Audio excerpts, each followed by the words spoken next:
저성장, 저금리, 저물가, 삼저 현상으로 금융 불안정이 커진 2020년 금융시장. 한치 앞을 예상할 수 없는 상황에서 성공적인 재테크는 어떻게 해야 할까요? 실패를 줄이는 재테크 방법과 올해 주목해야 할 재테크 트렌드를 이슈 인사이드에서 알아봅니다. 한 해를 시작하면서 많은 분들이 계획하는 것이 바로 건강과 돈 모으기일 텐데요. 계속되는 경제 불황에 낮은 금리로 도대체 돈을 어디에 넣어야 할지 고민 많으실 겁니다.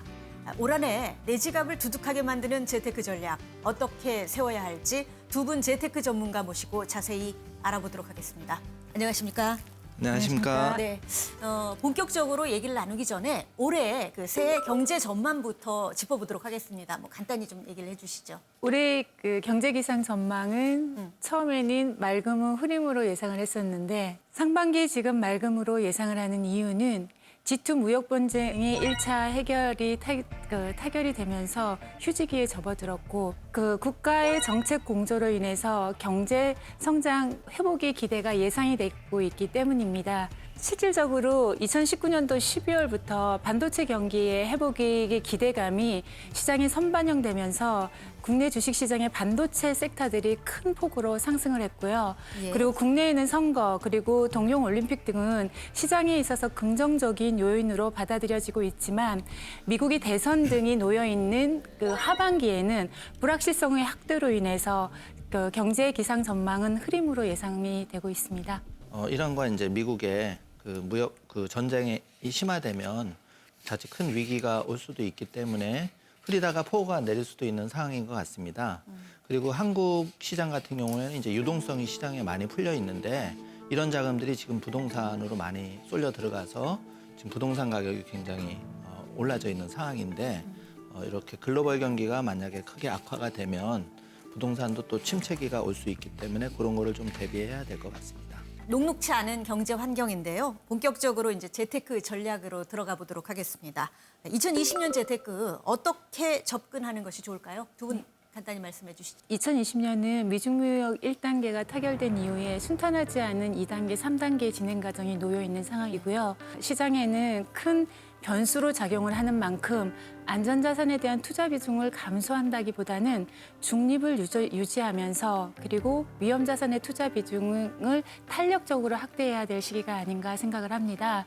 그 선진국 시장의 주식이나 국내 주식의 비중은 확대를 하는 게 좋을 것 같고요. 그리고 중위험, 중수익 정도로 리츠에 대한 그 투자도 고려해 봐야 될 만한 시기가 아닐까 생각을 합니다. 개인의 성향에 따라서도 이제 투자 전략이 달라야 될 것 같은데 투자 성향에 따라 어울리는 상품 어떤 것들인지 좀 소개를 해주시죠. 투자자 이제 개인의 성향에 따라서 안정형, 위험 중립형, 공격 투자자형 등 유형이 나누는데요. 지금 이제 글로벌 경기가 좀 악화될 수 있다는 전제하에 좀 더 보수적인 관점으로 안정적인 이제 자산 관리를 하는 게 필요할 것 같고요. 정기예금, 국내 채권 등 안전 자산의 일정 부분을 포트폴리오를 이제 배정을 하고 코스피 등 한국의 투자 비중이 글로벌에서는 굉장히 그 낮은 비중을 차지하기 때문에 해외 주식이나 해외 그 신흥 채권에 좀 관심을 가지고 균형 있는 포트폴리오를 좀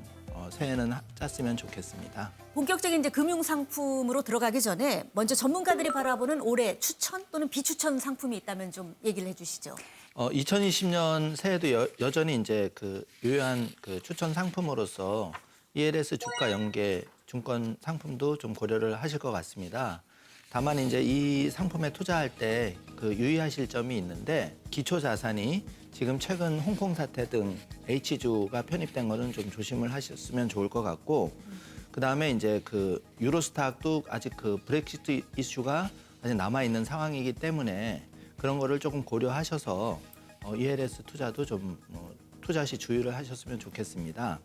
그리고 통화 분산 관점에서 좀 바라본다면 해외 통화를 좀 보유하는 전략으로 새해 전략을 좀 가져가면 좋겠고요. 달러를 좀 보유하되 지금 달러의 그 시장의 변동성이 굉장히 큰 상황이거든요. 보통 1,100원대에서 한 1,200원대에서 움직임을 볼 수 있습니다. 그래서 한 1,100원에 가까워졌을 때는 원화 자산을 좀 달러 자산으로 바꾸셔서 달러 정기예금이나 이런 투자 전략이 필요하고 1,200원대에 좀 가까워졌을 때는 다시 원화를 그 달러를 환전을 해서 환차익을 보실 수 있는 전략 이런 것도 하나의 전략이라고 하실 수 있습니다. 펀드 투자를 한다면 펀드를 잘 고르는 법 그리고 투자할 때 유의할 점이 뭔지 좀 설명을 좀 해주시죠. 과거 지금 한 1, 2년 동안 국내 시장이 좋지를 않았기 때문에 국내 그 주식형 펀드로의 자금 유입은 특정 몇 개의 펀드를 제외하고는 자금이 유출될지 유입은 별로 없었다고 보는 게 정확한 표현일 것 같습니다. 네. 그리고 자금이 해외 주식이나 ETF 쪽으로 자금 유출이 지속적으로 일어났었고요. 그러다 보니 국내 그 주식형 펀드들 간에 단기적인 수익률이 경쟁이 치열해지면서 안정적으로 그 운영을 하기보다는 단기 수익률의 경쟁의 심화로 인해서 포트폴리오가 집중이 되거나 아니면 변동성이 확대되는 이런 현상들이 좀 벌어졌는데요. 과거에도 그렇고 현재도 그렇고 펀드를 선정할 때 있어서는 지금 각종 펀드 평가사에서 보여주는 평가 지표들이 있습니다.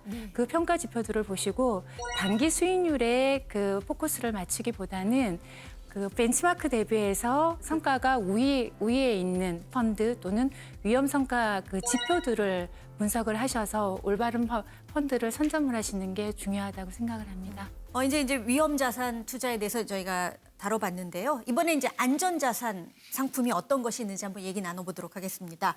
안전 자산 3총사로 보통 이제 금, 달러, 채권 이렇게 세 개를 저희가 꼽잖아요. 어떻습니까? 이번에는 안전 자산 투자가 유망한 건지, 그다음에 투자를 한다면 어떤 점을 주의해야 할지. 최근 2, 3년 동안 달러 강세 기조에 힘입어서 슈퍼리치들은 위험 자산에 대한 해치 용도로 달러 자산에 대해서 투자 비중을 지속적으로 확대를 했습니다. 근데 달러 자산을 기초 자산으로 해서 투자를 할 수 있는 방법이 확정금융 상품으로 달러 예금, USD-RP, 그리고 외화 예금, 그리고 외화 수합 신탁이라고 하는 확정금융 상품이 있지만 이게 완전한 확정금융 상품이 아니라는 점을 감안을 하셔야 될 것 같고요. 환율에 투자를 한다는 것은 환율 변동에 대한 리스크를 감안을 해야 된다는 점을 고려를 하고 투자를 하셔야 될 것 같고, 그리고 금이나 채권 같은 경우에는 변동성이 축소되는 구간에서는 위험 자산에 대한 선호 심리가 확대되는 구간에서는 가격이 하락하는 리스크가 있습니다.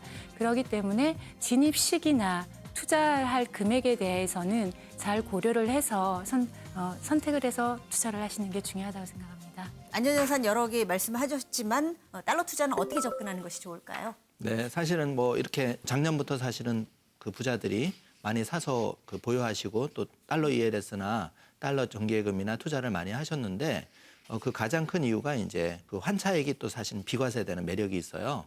그렇지만 이제 그냥 환전만 해서 예를 들어서 달러 통장에 넣어놓고 계셨을 경우에는 어떤 달러 정기예금이나 달러 ELS에 비해서 투자 수익은 사실 기대할 수가 없기 때문에 최근에는 이제 달러 ELS 상품도 적극 활용하는 편입니다.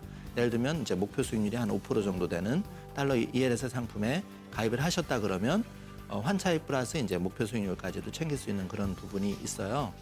다만 이제 이렇게 달러나 이렇게 투자하실 때 좀 유의하실 점은 특히 이제 달러 ELS 같은 상품 같은 경우에는 기본적으로 투자 기간이 3년이기 때문에 물론 6개월 조기 상환 구조로 되어 있기는 하지만 혹시 시장이 좀 더 급락을 하거나 이랬을 때는 조기 상환이 연장이 돼서 3년까지 다 채운다든지 또 극단적으로 기초 자산이 50% 이하 하락해서 크게 손실도 볼 수 있는 점은 좀 고려를 하셔야 될 것 같습니다. 네. 그리고 이제 종잣돈이 상대적으로 좀 소규모이고 이제 이런 분들 경우에는 글로벌 우량 주식에 달러로 투자할 수 있는 상품들이 많이 있어요. 예를 들면 뭐 아마존이라든지 애플이라든지 넷플릭스라든지 엔비디아라든지 다양한 주식을 찾아볼 수 있는데 개인의 규모에 따라서 적게는 뭐 몇십 달러부터 많게는 1,000달러가 훌쩍 넘는 주식이 있어서 그거를 이제 개인에 맞게 환전해 놓으셨다가 좀 주가가 조정을 보일 때 장기 투자한다는 관점으로 투자를 하시면 많이 도움이 되실 것 같습니다. 네, 이런별 사태로 금값이 또 최고치로 급등하고 있잖아요. 그래서 금 투자도 다시 유망해지는 거 아니냐 뭐 이런 전망이 나오고 있는데 금투자 어떤 점에 유의해야 할까요?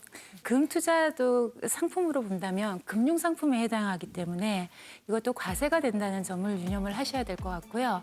그리고 반드시 국내에 있는 금 투자 상품이 아니라 해외에 상장돼 있는 금 ETF로도 투자를 하실 수가 있습니다. 그럴 경우에는 양도소득세가 과세된다는 점을 고려를 하셔서 투자를 하셔야 될 것 같습니다. 비과세와 절세 상품 이용하는 것도 한 방법일 텐데 주목해야 될 상품이 있습니까? 예, 사실은 그 보험 상품을 굉장히 저축 수단으로서 많이 활용을 했었습니다. 네. 근데 이제 그 비과세 한도가 지금 일시납 같은 경우는 1억 원으로 많이 줄어들었고 월납 같은 경우에도 이제 그 150만 원 5년 납 기준으로 해서 많이 축소가 됐어요. 그러다 이제 그 원인도 있고 그다음에 이제 그 공시율이 한 2%대로 떨어졌기 때문에 지금은 이제 저축 수단으로서 보험을 사실 찾는 분들이 많이 줄어들긴 했습니다. 하지만 여전히 비과세 한도 부여하는 그런 상품들이 많이 귀하기 때문에 개인 그 종잣돈 마련하는 방법에 있어서는 저축성 보험 같은 걸 좀 활용하실 필요가 있다고 생각하고요. 그리고 이제 그 국내 채권도 있지만 이제 해외 채권 중에 사실 비과세되는 상품이 있습니다. 네. 그래서 브라질 채권 같은 경우는 최근에 헤아라 환율이 많이 떨어져 있고 그다음에 달러 환율도 많이 낮아져 있는 상황이기 때문에 소규모로도 사실은 투자가 가능합니다. 다만 이제 투자 시 유의할 점은 헤아라 변동에 따라서 가입 때보다 조금 손실을 볼 수도 있다는 점을 유의하셔야 되고 1월하고 7월 두 번 배당을 사실은 받을 수 있는 상품이고 지금 시장의 금리도 한 5% 중반 정도까지는 나오니까 조금 은퇴 자금이라든지 그런 어떤 캐시카우를 창출하려는 조금 그런 니드가 있으신 분들은 자산의 일부분은 해외 채권도 좀 관심을 가지고 살펴보면 좋을 것 같습니다. 리츠 상품도 지난해 한때 많이 주목을 받았는데 네. 올해도 유망한가요?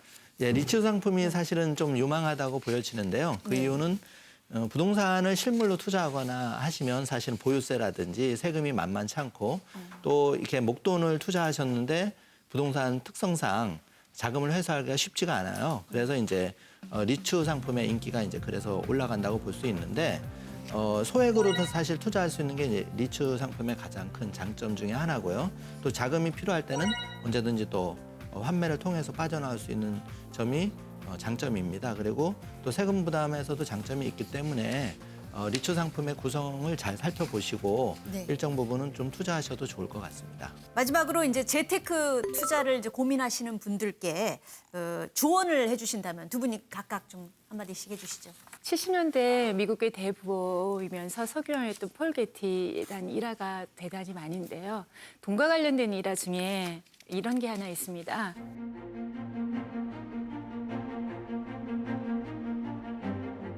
그게 당신이 부자가 될 수 있는 가장 빠른 지름길이다라는 얘기가 있습니다. 성공한 자산가들을 살펴보면은요, 공통적인 특성들이 되게 많은데 일반적으로 제가 살펴봤을 때는 투자에 있어서는 위기를 기회로 보는 긍정적인 자세, 그리고 일단 투자를 실행을 하게 됐었을 때는 시간 가치의 투자를 하는 여유로움이 아닐까 생각을 합니다. 그리고 시장의 쏠림 현상에 편중이 돼서 특정 종목이나 아니면 특정 시장에 모든 자산을 투자를 해서 위험에다가 노출시키는 거는 좀 지양해야 되는 투자 방법이 아닐까 생각을 하고요. 적절한 위험 관리와 그리고 포트폴리오를 나눈 후에 시간에 투자하는 그 투자 철학을 한번 실천을 해본다면 좋은 방법이 아닐까 생각합니다. 2020년 경자년 해에 모든 분들이 부자가 되는 한 해가 되셨으면 좋겠습니다. 사실 부자가 되는 방법은 크게 두 가지 방법으로 볼 수 있습니다. 네. 실제 슈퍼리치를 관찰해 보면 직접 사업을 하거나 우량 주식에 투자한 경우를 보게 되는데요.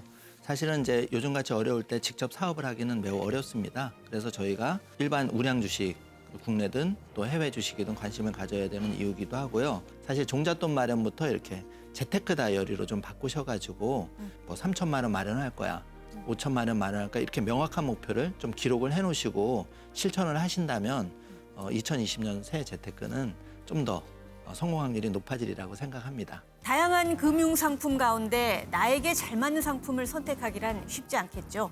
오늘 알려드린 재테크 정보를 잘 활용한다면 성공적인 재테크를 이룰 수 있지 않을까 싶은데요. 올 한해 많은 분들이 부자 되시길 바라겠습니다. 오늘도 토요 포커스를 시청해주신 여러분 고맙습니다.